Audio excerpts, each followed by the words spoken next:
आइए हम आज कक्षा 11वीं का फिजिक्स ऑब्जेक्टिव क्वेश्चन देखते हैं, जो कि परीक्षा की दृष्टि से बहुत ही महत्वपूर्ण होता है। हम उसके बारे में जानेंगे वन लाइन फैक्टर के रूप में। पहला क्वेश्चन है आपके सामने, प्रकृति में पाया जाने वाला सबसे क्षीण बल। यहाँ पे लिखा हुआ है प्रकृति में पाया जाने वाला सबसे क्षीण बल, मतलब सबसे कमजोर बल कौन सा बल होता है? वह बल होता है गुरुत्वाकर्षण बल। तो गुरुत्वाकर्षण बल एक ऐसा बल है जो प्रकृति में पाया जाने वाला सबसे कमजोर बल है। ठीक है। दूसरा है गुरुत्वाकर्षण नियतांक। जो गुरुत्वाकर्षण बल है उसी का जो नियतांक का मान होता है, तो गुरुत्वाकर्षण नियतांक का मान कितना होता है? 6.67 × 10⁻⁻11 न्यूटन मीटर स्क्वायर प्रति किलोग्राम स्क्वायर। यहाँ पर जी का जो मान दिया है, कैपिटल जी का 6.67 × 10⁻11 न्यूटन मीटर स्क्वायर पर किलोग्राम स्क्वायर। ये इसका मात्रक है और जी का यह मान होता है। मात्रक सामने है, न्यूटन मीटर स्क्वायर प्रति किलोग्राम स्क्वायर। कभी कभी केवल मात्रक ही पूछा जाता है एग्जाम में। अगला है, दो गतिमान आवेशित पिंडों के बीच लगने वाला बल कौन सा है? तो यदि दो वस्तुएं या कोई भी आवेशित पिंड यदि गति कर रहा है तो उनके बीच जो बल लगता है उस बल को हम बोलते हैं विद्युत चुंबकीय बल, है ना। तो जो विद्युत चुंबकीय बल होता है वह क्या होता है? गतिमान आवेशित पिंडों के बीच लगने वाला बल जो होता है उसे हम विद्युत चुंबकीय बल बोलते हैं। जो फोटान होती है, फोटान की प्रकृति कैसी होती है? तो फोटान उदासीन होता है, ना तो इस पे धन आवेश होता है और ना ही इस पे ऋण आवेश होता है। यह क्या होता है? उदासीन होता है। इसके बाद हम देखते हैं कि विद्युत चुंबकीय बल। विद्युत चुंबकीय बल कैसा बल कहलाता है? केंद्रीय बल। जो विद्युत चुंबकीय बल मैंने ऊपर बताया कि दो आवेशित पिंडों के बीच लगने वाला बल होता है विद्युत चुंबकीय बल। और ये किस प्रकार की होती है, अर्थात इसकी जो प्रकृति होती है वो कैसी होती है? तो केंद्रीय बल है, यह उसके केंद्र में लगता है। द्रव्यमान ऊर्जा तुल्यता समीकरण। द्रव्यमान ऊर्जा तुल्यता समीकरण क्या है? E = mc²। ये E = mc², जहां पर E ऊर्जा है, m द्रव्यमान है, c प्रकाश की चाल है। इसको किसने दिया था? तो द्रव्यमान ऊर्जा तुल्यता समीकरण आइंस्टाइन ने दिया था। ठीक है। इसी प्रकार हम देखते हैं SI पद्धति में जो मूल राशियां होती हैं, मूल राशियों की संख्या भी 7 होती है और मूल मात्रकों की संख्या भी 7 होती है। चूंकि मूल राशियां ही 7 हैं तो उनको मापने के लिए हमें 7 चीज़ों की आवश्यकता पड़ेगी। इस प्रकार से मूल राशियां और मूल मात्रक दोनों कितने होते हैं? 7 होते हैं। एक मोल में परमाणुओं की संख्या कितनी होती है? अगला क्वेश्चन पूछा गया है। तो एक मोल में परमाणुओं की संख्या होती है 6.023 × 10⁻23। 6.023 × 10⁻23 ये होती है एक मोल में परमाणुओं की संख्या। इसी को हम एवोगैड्रो संख्या भी कहते हैं। क्या कहते हैं इसको? एवोगैड्रो संख्या। तो एवोगैड्रो संख्या का मान क्या होता है? 6.023 × 10⁻23। अब हम देखते हैं कुछ मात्रक, देखते हैं कि हम बड़ी दूरियों को किससे मापते हैं और छोटी दूरियों को। तो बड़ी दूरियों के मात्रक, बड़ी दूरियों के मात्रक क्या है? एंगस्ट्रॉम यूनिट मीन्स खगोलीय मात्रक। तो एक खगोलीय मात्रक का मान कितना होता है? 1.496 × 10⁻11 मीटर। यह एक खगोलीय मात्रक का मान है। यदि इसे मैं किलोमीटर में बदलूं तो यहाँ पर किलोमीटर में बदलने के लिए हमारे पास जो मान होगा वह जो 11 लिखा हुआ है, इस पर मैं 1000 का भाग करूंगा तो ये बन जाएगा 8, मतलब 1.496 × 10⁸ किलोमीटर। ये एक खगोलीय यूनिट का मान है, मतलब एक खगोलीय मात्रक का मान है। ऐसा ही एक प्रकाश वर्ष 1 लाइट ईयर, यहाँ पर लिखा है 1 LY, 1 लाइट ईयर की वैल्यू होती है 9.46 × 10⁻15 मीटर। 9.46 × 10⁻15 मीटर। अगर इसे मैं किलोमीटर में बदलना चाहूँ तो मेरे पास कितना आएगा? 9.46 × 10⁻12 किलोमीटर।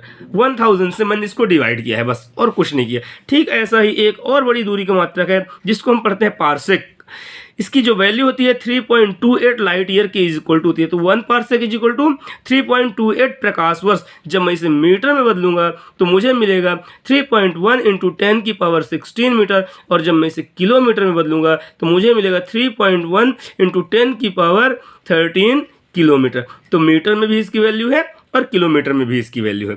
अब यदि हमसे पूछा जाए कि कोई वाहन है, उस वाहन का जो तात्क्षणिक चाल है, उस तात्क्षणिक चाल को कौन मापता है? स्पीडोमीटर। अर्थात हमारी गाड़ियों में जो मीटर लगा होता है जो हमारी चाल को बतलाता है वो क्या है?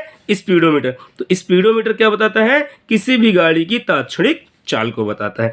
अब हम देखते हैं विस्थापन समय ग्राफ। जो विस्थापन समय ग्राफ है अर्थात एक्स टी ग्राफ, यहाँ पर x विस्थापन है और t समय है। तो विस्थापन समय ग्राफ की जो प्रवणता होती है वह उसके वेग को दर्शाती है, उस वस्तु के वेग को दर्शाती है। प्रकाश की चाल कितनी होती है? प्रकाश की चाल 3 × 10⁸ मीटर प्रति सेकंड होता है, अर्थात लगभग 3 लाख मीटर पर सेकंड। 1 सेकंड में 3 लाख मीटर।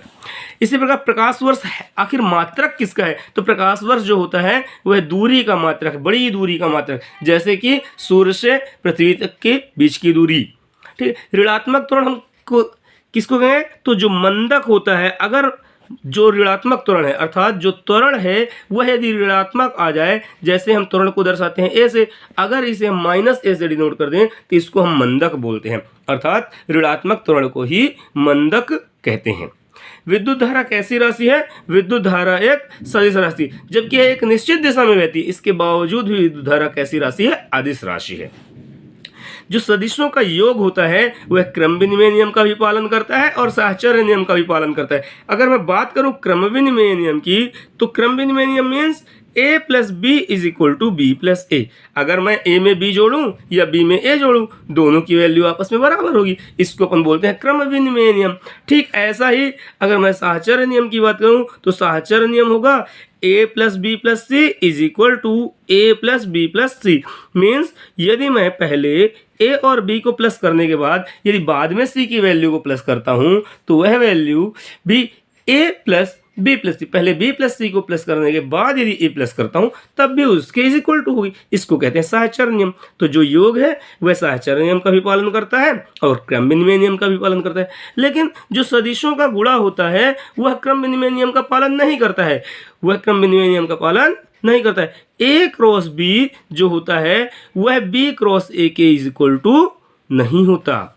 a × b का मान b × a के बराबर नहीं होता, बल्कि वह -b × a के बराबर होता है, अर्थात ऋणात्मक मान के बराबर होता है।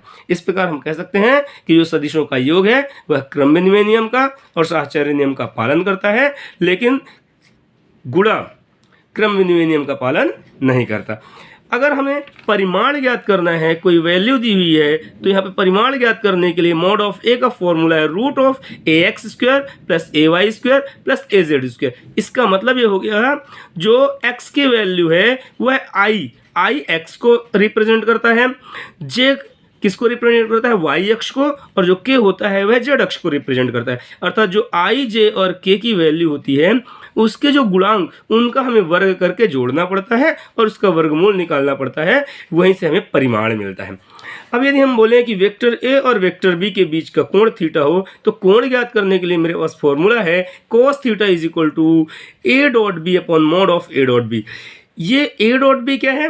ये है a और b का अदिश गुणा, सदिश a और b का अदिश गुणा। mod ऑफ a और mod ऑफ b क्या है? यह है a का परिमाण और b का परिमाण। यहाँ पर mod लगा सकते हैं, वेक्टर लगा सकते हैं, वेक्टर a और वेक्टर b। यदि एकक सदिश ज्ञात करना हो तो एकक सदिश ज्ञात करने के लिए भी हमारे पास एक फॉर्मूला है जिसको मैं n से डिनोट करता हूँ।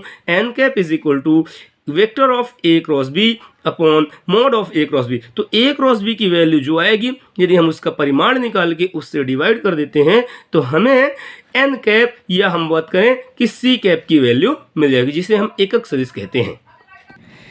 अगला क्वेश्चन है हमारे पास 1 सेंटीमीटर भुजा वाले घन का आयतन कितना? अब भुजा 1 सेंटीमीटर का है, आयतन मेरे से मीटर में पूछा है, तो सबसे पहले तो 1 सेंटीमीटर को मीटर में कन्वर्ट करेंगे तो ये हो जाएगा 10⁻²।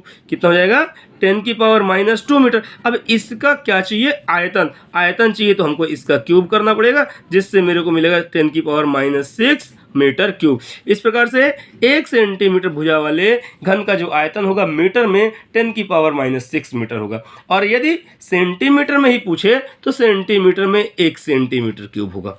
इसी प्रकार दूसरा क्वेश्चन, कोई गाड़ी 18 किलोमीटर प्रति घंटे की चाल से चल रही है तो वह 1 सेकंड में कितना चलेगी? भाई 1 सेकंड में कितना चलेगी? तो 18 किलोमीटर है तो इसको किलोमीटर से मीटर में बना देते हैं, और 1 घंटे में चल रही है तो 60 × 60 का भाग कर देते हैं। जब इस प्रकार से मैं भाग करूंगा तो 36 18 30 और 5 का 30। इस प्रकार से वह गाड़ी 1 सेकंड में 5 मीटर चलेगी।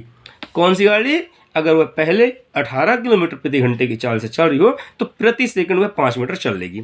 इसी प्रकार अगला क्वेश्चन है कि 1 किलोग्राम मीटर स्क्वायर प्रति सेकंड स्क्वायर। तो जो किलोग्राम मीटर स्क्वायर प्रति सेकंड स्क्वायर है इसको कन्वर्ट करना है या बदलना है ग्राम सेंटीमीटर स्क्वायर प्रति सेकंड स्क्वायर में। तो इसकी वैल्यू जो आएगी पूरा हल करने पर हमको मिलता है 10 की घात 7, अर्थात तो 1 किलोग्राम मीटर स्क्वायर प्रति सेकंड स्क्वायर की वैल्यू होगी 10 की पावर 7 ग्राम सेंटीमीटर स्क्वायर प्रति सेकंड स्क्वायर। इसको हम लोग बोलते हैं जूल। इसको हम लोग क्या बोलते हैं? जूल। तो 1 जूल की वैल्यू कहलाएगी 10 की पावर 7 अर्ग। तो जो जूल है वह कार्य का मात्रक है और अर्ग है यह भी कार्य का मात्रक है, लेकिन जूल एसआई पद्धति में कार्य का मात्रक और अर्ग सीजीएस पद्धति में कार्य का मात्रक। अगला क्वेश्चन है हमारे पास, 1 मीटर किसके बराबर होता है? तो हमने पीछे पढ़ा है कि जो 1 प्रकाश वर्ष होता है वह 9.46 गुणे 10 की घात 15 मीटर के बराबर होता है। तो यहाँ पर 1 मीटर 1/9.46 गुणे 10 की घात 15 प्रकाश वर्ष के बराबर होगा। या इसको मैं लगभग में हल करूंगा तो लगभग इसका मान कितना आएगा? 1 मीटर जो होता है वह 10 की घात -16 प्रकाश वर्ष के बराबर होता है लगभग में। अगला क्वेश्चन है 3 मीटर प्रति सेकंड स्क्वायर। मीटर प्रति सेकंड स्क्वायर किसका मात्रक है? त्वरण का। तो यहाँ पर 3 मीटर प्रति सेकंड स्क्वायर त्वरण दिया है, उसको किलोमीटर प्रति घंटे स्क्वायर में बदलना है। किलोमीटर प्रति घंटे स्क्वायर में बदलना है। तो कितना होगा? इसे हल करने पर हमको मिलता है 3.888 मल्टीप्लाई 10 की पावर 4। अगर मैं इसे हल करूं, पूरा सॉल्व करता हूं, तो मुझे क्या आंसर मिलेगा? 3.888 इंटू 10 की पावर 4। लेकिन इसको हम लगभग कह सकते हैं कि ये 3.9 के इक्वल है, इसलिए 3.0 मीटर प्रति सेकंड स्क्वायर की जो वैल्यू लिख सकते हैं 3.9 इंटू 10 की पावर 4 किलोमीटर पर second square, sorry per hour square लिख सकते हैं। अब हम कुछ ग्राफ देखते हैं। ये जो पहला ग्राफ है ये x है स्थिति, यहाँ पर है समय t। समय इस दिशा में जा रहा है और स्थिति ऊपर की दिशा में दर्शाई गई है। तो xt ग्राफ मीन्स ये क्या है? विस्थापन। और ये क्या है? समय। विस्थापन समय ग्राफ। ये कौन सी ग्राफ कहलाएगी? विस्थापन समय ग्राफ या स्थिति समय ग्राफ, ये भी वही चीज़ है। अब विस्थापन समय ग्राफ में ये जो ग्राफ बना है ये स्थिर वस्तु को दर्शाती है कि वस्तु स्थिर है। विस्थापन उसका पहले यहाँ पर था और लास्ट में समय बढ़ने के बाद भी उसका विस्थापन उससे आगे नहीं बढ़ा। इस प्रकार जो पहला ग्राफ है यह स्थिर वस्तु को दर्शाता है, जबकि यह दूसरा ग्राफ है यह दर्शाता है कि जो भी वस्तु है वह यहाँ से चलना प्रारंभ करती है और समय के बढ़ने के साथ साथ अर्थात समय बदलने के साथ साथ उसकी अपनी स्थिति भी बदलती रहती है। धीरे धीरे चाहे बढ़ रही हो चाहे घट रही हो, तो वह एक समान चाल से चल रही है। इसकी स्थिति को दर्शाता है ग्राफ नंबर 2। ठीक इसी प्रकार यदि मैं बात करूं वेग की, तो स्थिति समय ग्राफ तीनों हैं। अब इस स्थिति समय ग्राफ में हम देखते हैं कि कौन धनात्मक वेग को दर्शाता है, कौन ऋणात्मक वेग को दर्शाता है और कौन यह दर्शाता है कि वस्तु विराम की अवस्था में है। तो पहला वाला हमारी कंडीशन है ओ पर, मूल बिंदु पर जैसे जैसे समय बढ़ते गया वस्तु की स्थिति x की तरफ बढ़ते गया। इस प्रकार मैं कह सकता हूं कि यह धनात्मक वेग से ऊपर की ओर जा रहा है, जबकि तो यह धनात्मक वेग को दर्शाता है, जबकि यह ऋणात्मक वेग को दर्शाता है। यहाँ पर हमारी स्थिति थी और धीरे धीरे जैसे जैसे समय आगे बढ़ता गया वैसे वैसे हमारा जो स्थिति है अर्थात हमारा विस्थापन वह नीचे की ओर आता गया। इसलिए मैं कह सकता हूँ कि यह ऋणात्मक वेग है। जबकि यह जो तीसरा चित्र है यह दर्शाता है विरामावस्था को। स्थिति पहले यहाँ पर थी, समय आगे बढ़ता गया, लेकिन उस वस्तु की स्थिति ना तो कम हुई और न ही ज़्यादा, अपने ही स्थान पर रह गई, इसलिए यह विरामावस्था को दर्शाता है। अगला क्वेश्चन है इस त्वरण के लिए ग्राफ देखते हैं। तो त्वरण ये स्थिति है, स्थिति हमारी यहाँ पर थी, समय के बढ़ने के साथ साथ उसका त्वरण ऊपर की ओर बढ़ते जा रहा है, इसको हम बोलते हैं धनात्मक त्वरण। अगर स्थिति समय के साथ साथ इसके नीचे की ओर आए तो हम इसको बोलते हैं ऋणात्मक त्वरण से चल रहा है। और यदि यहाँ पर एक समान एक सीधा रेखा प्राप्त हो हमको तो हम बोलेंगे कि उसका जो त्वरण है वह शून्य त्वरण है, अर्थात ना तो घट रहा है और ना बढ़ रहा है, मतलब कुल मिला के वह एक समान त्वरण से आगे की ओर बढ़ रहा है। धन्यवाद। वीडियो अच्छा लगा हो तो शेयर जरूर करें। धन्यवाद।